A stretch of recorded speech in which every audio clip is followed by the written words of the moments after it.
అందరికీ నమస్కారము. నా పేరు లక్ష్మి. మిస్ శాడిస్ట్ 152వ భాగము. రచయిత వేదశ్రీ గారు. వీరింకా కోప్పడితే ఆగమ్ము. నేను మాట్లాడేది ఇంకా ఫినిష్ కాలేదు. అయినా నిన్ను ఒక క్షణం కూడా నా నుండి దూరంగా ఎక్కడికి వెళ్ళనివ్వను. నీకు నాతో మాట్లాడాలనిపించకపోయినా, నన్ను చూడాలనిపించకపోయినా తప్పదు. నువ్వు ఇక్కడే నాతో పాటే ఉండాలి అని అంటూ మనస్విని బయటికి వెళ్లకుండా అడ్డుపడతాడు వీర్. మనస్విని కోపంగా వీరు వైపుకి చూస్తూ ఉంటుంది. వీరు కూడా మనస్విని కోపంగా అదే నీ ఫైనల్ డెసిషన్ అయితే నేను కూడా నా ఫైనల్ డెసిషన్ చెప్తున్నాను విను. మర్యాదగా సిచ్యువేషన్ అర్థం చేసుకొని అబార్షన్ చేయించుకోవడానికి సిద్ధంగా ఉండు. ఇంకా లేట్ చేయను. రేపే నిన్ను హాస్పిటల్‌కి తీసుకువెళ్తాను. నువ్వు ఒప్పుకున్నా, ఒప్పుకోకపోయినా బలవంతంగానైనా నేను అనుకున్నది చేస్తాను. ఈ వీర్ సంగతి నీకు బాగా తెలుసు. ఒక్కసారి నేనేదైనా డిసైడ్ అయితే అది ఖచ్చితంగా చేసి చూపిస్తాను. నేను అనుకున్నది చేయకుండా ఆపే ధైర్యం ఎవరికీ లేదు అని వార్నింగ్ ఇస్తాడు వీర్. వీర్ అలా బెదిరించేసరికి మనసుని నిజంగానే వీర తన కోసం తనకి బలవంతంగానైనా అబార్షన్ చేయిస్తాడు అని భయపడుతూ ప్లీజ్ వీరా అంత మాట అనకు. అంత కఠినంగా ఎలా మాట్లాడుతున్నావు నువ్వు? మన బిడ్డ గురించి మాట్లాడుతున్నావు. అది గుర్తుందా నీకు? నా బిడ్డని నా నుండి దూరం చేయకు వీరా. నేను తట్టుకోలేను. నేనెప్పుడు నాకిది కావాలి అని అడగలేదు నిన్ను. కానీ ఇప్పుడు అడుగుతున్నాను వీరా. నాకు నా బిడ్డ కావాలి వీరా. నువ్వు ఎప్పుడు అంటూ ఉంటావు కదా! నేనే నిన్ను మీ అమ్మగారు చనిపోయిన డిప్రెషన్ నుండి బయటపడేసి అంకుల్‌కి దగ్గరయ్యేలాగా చేశానని, మళ్ళీ మీ తండ్రి కొడుకులను కలిపానని, నిజంగా నీకు నీ తండ్రి ప్రేమను అందించాను అని నువ్వు అనుకుంటే ఆ కృతజ్ఞత నీకు ఉంటే నాకు నా బిడ్డపై ప్రేమను దూరం చేయకు వీరా. ఇది నేను నీకు చేసిన దానికి ప్రతిఫలం ఆశించి అడగటం లేదు. నిన్ను ఎమోషనల్‌గా బ్లాక్‌మెయిల్ చేయాలని అడగటం లేదు. నా బిడ్డను చంపొద్దు వీరా అని అంటూ ఏడుస్తూ వీర కాళ్ళు పట్టుకుంటుంది మనస్విని. వీరి గుండెల్లో అగ్నిపర్వతాలు బద్దలవుతూ ఉంటాయి. కానీ మనసుని కన్నిటికి కరిగిపోతే తన అమ్మో తనకి శాశ్వతంగా దూరం అవుతుందేమోనన్న భయం వీరిని దహించి వేస్తుంది. కఠినంగా ఉండలేకపోతున్నాడు. అలాగని మనసుని చెప్పిన దానికి ఒప్పుకోలేకపోతున్నాడు. వీరు తన కాళ్ళ దగ్గర ఉన్న మనసుని పట్టుకొని పైకి లేపి ఇంకెప్పుడు ఇలా చెయ్యొద్దమ్ము. ఎలాంటి పరిస్థితి వచ్చినా నా అమ్ముని నా కాళ్ళ దగ్గర చూడలేను అని అంటూ మనసుని బెడ్ మీద కూర్చోబెడతాడు వీర్. మనసునికి వాటర్ అందించి కన్నీటిని తుడుస్తూ నా నిర్ణయంలో ఎలాంటి మార్పు లేదు అమ్ము. నువ్వు అడిగింది నేను ఇవ్వలేను. నా ప్రాణాన్నైనా సంతోషంగా ఇస్తాను. ఇది చేయటం మాత్రం నా వల్ల కాదు అని ఒక్క మాట మాత్రం ఇవ్వగలను అమ్ము. నీకు ఇష్టం లేకుండా, నీ ప్రమేయం లేకుండా నువ్వు బాధపడే ఏ పని చేయను. ఇంకా టైం ఉంది కదా! నీ మనసు మార్చడానికి ప్రయత్నిస్తూనే ఉంటాను అని అంటాడు వీర్. వీర్ మాటలకి మనసుని నిజమా వీరా? నాకిష్టం లేకుండా అబార్షన్ చేయించవా? అని సంతోషంగా అడుగుతుంది. వీర్ నేను చెప్పడానికి అదే కదా అర్థం అని నీ మనసు మార్చడానికి మాత్రం నా ప్రయత్నం ఆపను. ఈ వీర ఏ విషయంలో ఊరుకోడు. అందులో సంతోషించాల్సిందేమీ లేదు అని అంటాడు. వీర మాటిచ్చేసరికి అమ్ముకి కొంచెం ప్రశాంతంగా అనిపిస్తుంది. నువ్వు రేపే హాస్పిటల్‌కి తీసుకువెళ్ళి నాకు ఇష్టం లేకుండా అబార్షన్ చేయిస్తావని భయపడిపోయాను. నేను కూడా ఒక మాట చెప్తున్నాను వీర. నువ్వు ఎంత ప్రయత్నించాలని చూసినా నేను నా బిడ్డను వదులుకోను. మౌనం నుండి నీకు దూరంగా ఉండలేక పిచ్చెక్కిపోయిందని అంటూ వీరిని గట్టిగా హత్తుకొని పడుకుంటుంది మనస్విని. వీరి మనసు ఎలా మార్చాలి? ఎక్కువ టైం కూడా లేదు కదా! నా నోటితో నా బిడ్డని ఎన్నెన్ని మాటలు అనాల్సి వస్తుంది అని ఆలోచిస్తూ తన గుండెల పైన పడుకున్న మనసుని వెన్నునిమురుతూ ఉంటాడు. అలా 2 గంటలు ఆలోచించినా కూడా వీరకి ఎలాంటి సొల్యూషన్ దొరకటం లేదు.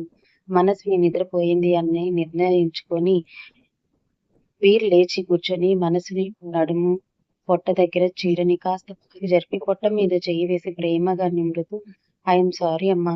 నువ్వంటే నాకు అసహ్యం అని, నిన్ను చూడను, తాకను అని ఇష్టం వచ్చినట్లు మాట్లాడాను. కానీ ఇదంతా నిజం కాదు. మీ డ్యాడీ గురించి నీకు తెలుసు కదా! ఏదో మీ అమ్మని ఒప్పించాలని ప్రయత్నించాను. కనీసం అలా మాట్లాడితేనైనా అబార్షన్ చేయించుకోవడానికి ఒప్పుకుంటుందని ఆశతో. నీ అస్తిత్వం గురించి తెలిసిన క్షణం నేను ఎంత సంతోషించానో నాకే తెలుసు. ఈ ప్రపంచాన్ని జయించినప్పుడు కూడా కలగని సంతోషం నువ్వు నా అమ్మ కడుపులో పెరుగుతున్నావని తెలిసినప్పుడు కలిగింది. మీ డాడీని క్షమించు అమ్మా అని ఏడుస్తూ మనసుని బేబీ బంప్ పైన ముద్దు పెట్టుకుంటాడు వీర కన్నీళ్లు మనసుని పొట్ట మీద పడి మనసునికి మెలుకు వస్తుంది. వీర అలాగే మనసుని పొట్ట మీద తన తలని ఆనించి తన బిడ్డకు క్షమాపణలు చెబుతూ ఉంటాడు. మనసుని అది గమనించి నిద్రపోతున్నట్లుగా నటిస్తూ తన మనసులో అందుకే వీర నువ్వు ఇలా బాధపడాల్సి వస్తుంది అని నేను ఎవరు చెప్పినా ఈ బిడ్డని దూరం చేసుకోలేకపోతున్నాను. బిడ్డ మీద అంత ప్రేమ పెట్టుకొని అలా ఎన్ని మాటలు అన్నావు వీరా అని బాధపడుతూ ఉంటుంది. వీర్ కొద్దిసేపటికి నిద్రలోకి జారుకోగానే మనసుని వీరని సరిగ్గా పడుకోబెట్టి వీర చెంప మీద తను కొట్టడంతో వీర చెంపని నిమురుతూ ఐఎమ్ సారీ వీర, నేను కోపంలో నిన్ను కొట్టాను, నువ్వు అన్న మాటలు తట్టుకోలేక అలా చేయాల్సి వచ్చింది అని అంటూ వీర చెంప పైన ముద్దు పెట్టుకుంటుంది మనసుని. మనసుని వీర గంటి చెమ్మని పొగుస్తూ, నా మనసు మార్చటం కాదు వీర, నేనే నీ మనసు మార్చేస్తాను. బిడ్డ మీద ఉన్న నీ ప్రేమని నేనే బయటికి తీస్తాను. ఈ బిడ్డని మనమిద్దరం కలిసి జాగ్రత్తగా కాపాడుకుందాం అని ఆలోచిస్తూ నిద్రలోకి జారుకుంటుంది మనస్విని. ఉదయం మనస్విని నిద్ర లేచి ఫ్రెష్ అయ్యి ఆకలిగా ఉండటంతో కిచెన్ లోకి వెళ్తుంది.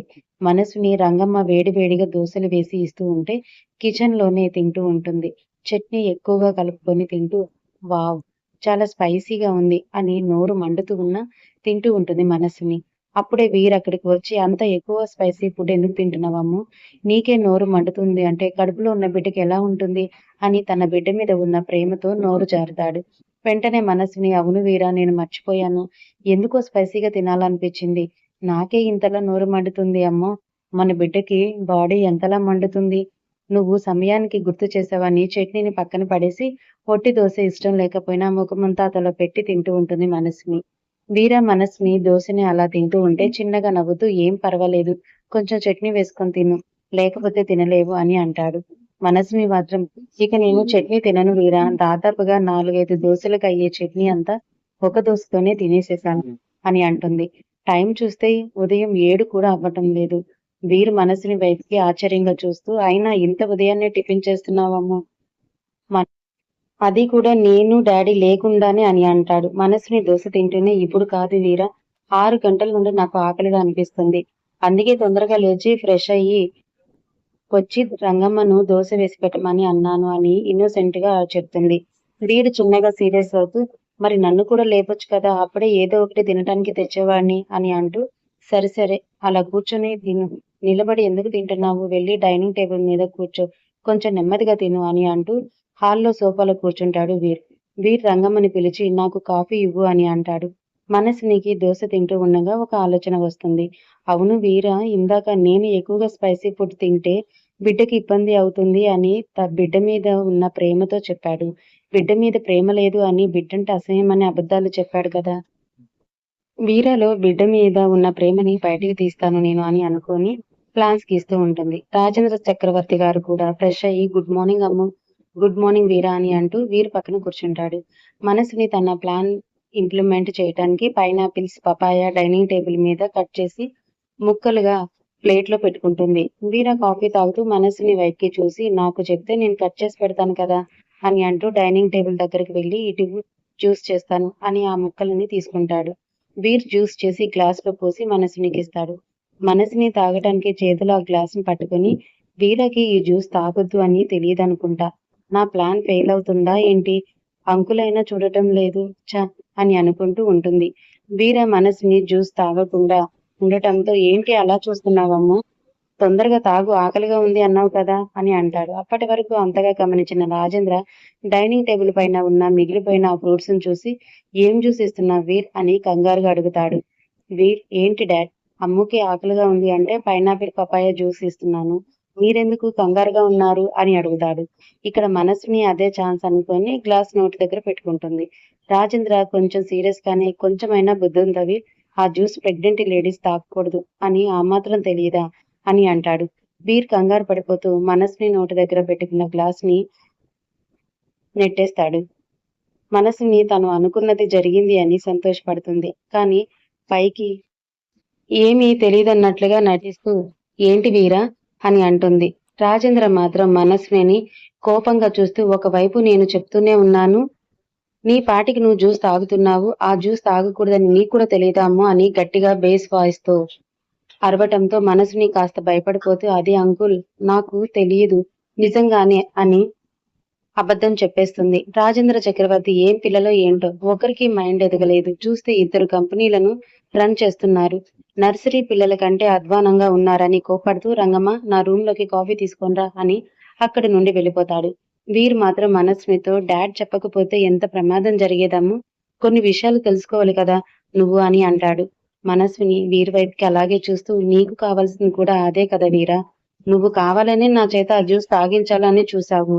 నీకు మన బిడ్డంటే ఇష్టం లేదు కదా అందుకే ఇలా చేశావు అని కోపం నటిస్తూ ముఖం తిప్పేసుకొని తన రూంలోకి వెళ్ళిపోతుంది. మనస్విని అలా వెళ్ళేసరికి వీరు కోపంగా మనస్విని వెంటే లోపలికి వెళ్ళి ఏం మాట్లాడుతున్నావు? నేను నీకు ప్రమాదం కలిగించే పని చేస్తానా? నాకు నిజంగానే తెలియదు. ఆ జ్యూస్ తాగకూడదునని అని అంటాడు వీర్. మనస్విని నువ్వు నాకు ప్రమాదం కలిగించాలనే ఇలా చేయలేదు. నేను అబార్షన్‌కి ఒప్పుకోవటం లేదు అని, నా బిడ్డని చంపేద్దామని ఇదంతా చేశావని కావాలనే అంటుంది. వీర్‌లో ఉన్న తండ్రి ప్రేమ బయటికి వచ్చి చాలా కోపంగా మనస్విని మోచేతి దగ్గర గట్టిగా పట్టుకొని తన వైపుకి తిప్పుకొని ఎలా కనిపిస్తున్నాను నీకు? నా బిడ్డ అని అంటున్నావు. నా బిడ్డ కూడా ఆ విషయం మర్చిపోకు. నా బిడ్డని నా చేతులతోనే నేనే స్వయంగా చంపుకునేవాడిలాగా కనిపిస్తున్నానా? అని అంటాడు. మనస్వినికి మోచేతి దగ్గర నొప్పిగా ఉన్నా కూడా చిన్నగా చిరునవ్వు చిందిస్తూ అదే వీరా నేను చెప్పేది. నీకే అర్థం కావటం లేదు. ఈ బిడ్డ మన బిడ్డ. మన బిడ్డని మన చేతులారా చంపుకోవడం ఏంటి అని అంటున్నాను అని అంటుంది. మనస్విని ఇంటెన్షన్ అర్థం చేసుకున్న వీర్ మనస్విని చేయని వదిలేసి చాలా తెలివిగల దానే అని అనుకుంటున్నావు కదా నువ్వు. ఎంతగా ప్రయత్నించినా నా మనసు మార్చలేవు.